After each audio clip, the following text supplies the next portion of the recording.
The best decision I ever made was to be quiet. It didn't happen in one dramatic moment. There was no big announcement, no final message, no emotional speech where I told everyone I was done. It was more quieter than that. It happened slowly, after I had spent too much of my life trying to explain myself to people who had already chosen how they wanted to see me. For a long time, I used to think every misunderstanding needed my voice. The moment I sensed that someone had the wrong idea about me, I felt restless. I would start thinking of the perfect ways to make them understand.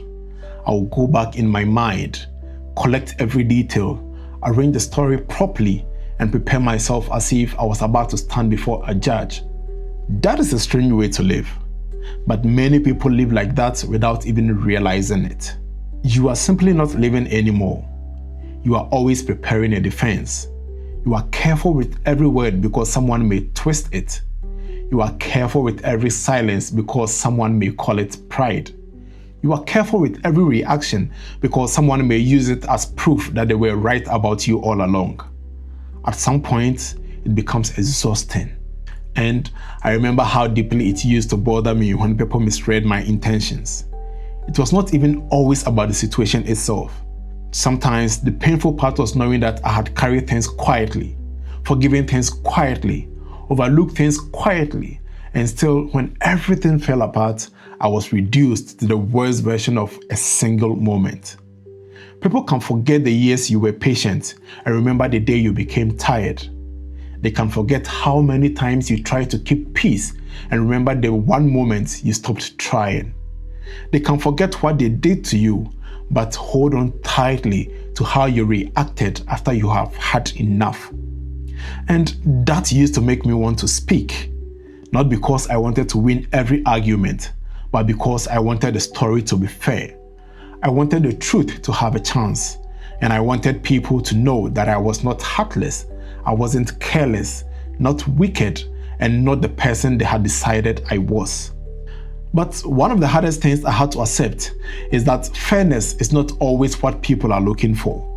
Some people are looking for comfort. Some are looking for someone to blame. Some are looking for a version of the story that allows them to sleep without questioning themselves. And when a person needs you to be the problem in order for them to feel innocent, your explanation becomes a threat to the peace that they have built around their own version of events.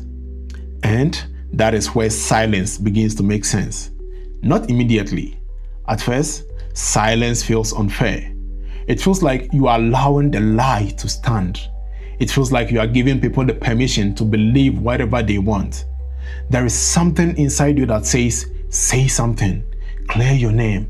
Don't let them walk away thinking they were right. I understand that feeling very well. But I have also learned that explaining yourself to the wrong person can take more from you than the misunderstanding itself. Because the wrong person does not simply listen. They search. They search for weakness in your words. They search for a sentence they can separate from the rest. They search for emotions in your voice so that they can say you are overreacting. They search for anything that helps them avoid a part of the truth that asks something from them. And by the time the conversation ends, you may have said everything clearly, but somehow you feel even more misunderstood than before.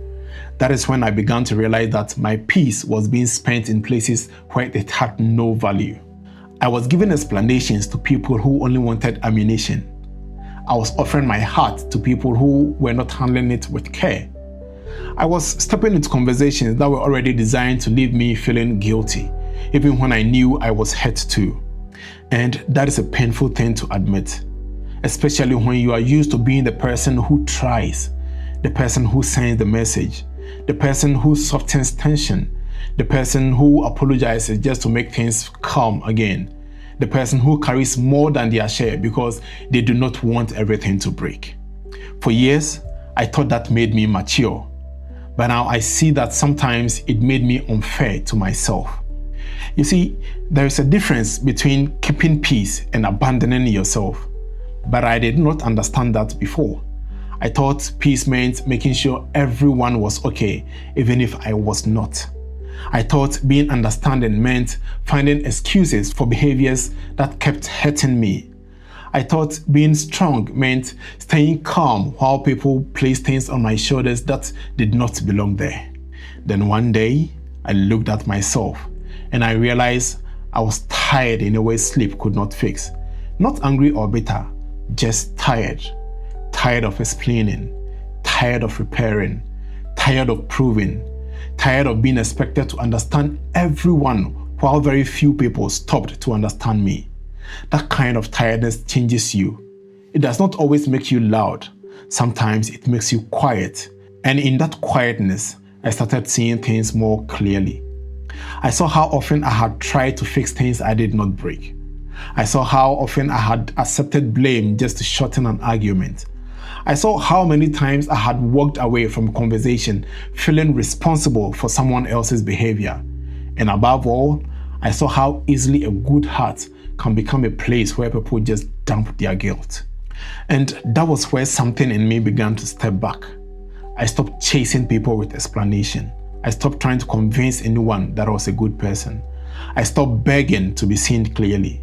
I stopped carrying the fear that silence will make me look guilty. People can think whatever they want. They can tell the story in whatever way that protects them. They can leave out parts of the story that makes them uncomfortable. They can remember me however they need to remember me. That is on them. What belongs to me is the kind of person I become after everything. That matters more to me now, because when you are hurt, there is always an invitation to become ugly. Pain will offer you many options. It will tell you to expose people. It will tell you to say the thing you know will wound them. It will tell you to make them feel what they made you feel. And for a moment, that can feel like justice. But after that moment passes, you still have to live with yourself. That thought has saved me many times. I have had moments where I could have said more. I knew the truth. I knew parts of the story that were hidden. I knew what had been done quietly. I knew what people had conveniently left out. And yes, there were times when I wanted to put everything on the table, but I kept asking myself, after I say this, what happens to me inside? You see, sometimes we focus too much on winning the moment and not enough on what the moment does to our character. There are arguments you can win and still lose your peace. There are people you can expose and still feel empty afterwards. There are comebacks that sound powerful in your head, but once spoken, they pull you into the same darkness you were trying to live. And that is not the kind of life I want.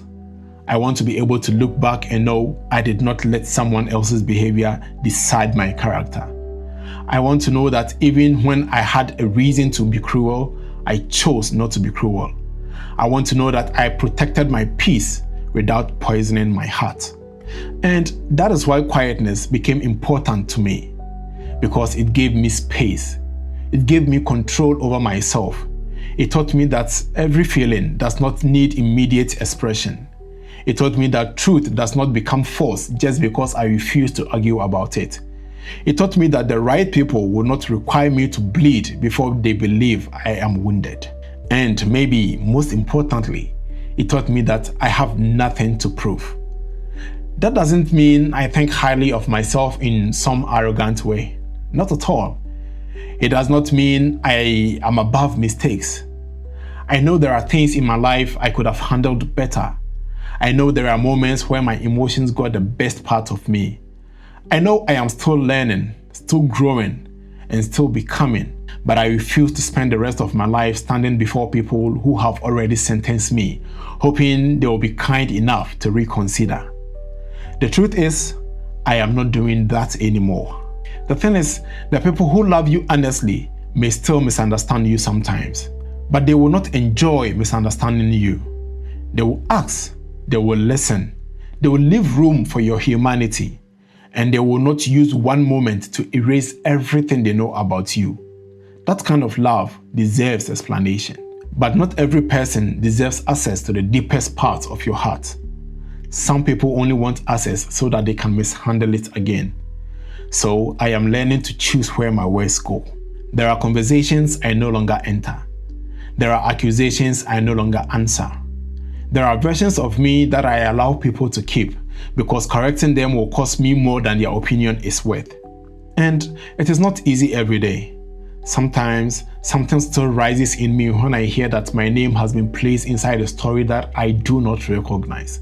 Sometimes I still feel that old urge to speak, to correct, to defend, but that feeling passes. And when it passes, I am usually grateful that I did not react to the first pain. Because silence gives time for the dust to settle. And when the dust settles, you see things differently. You begin to notice that some people were never going to meet you with honesty. You begin to understand that some endings are not meant to be negotiated. You begin to accept that a person can know your value and still choose to treat you carelessly. But that choice belongs to them. Whatever someone does with your trust is on them.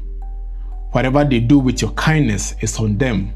Whatever they do with your name when you are not in the room is on them. Whatever they choose after knowing the truth is also on them.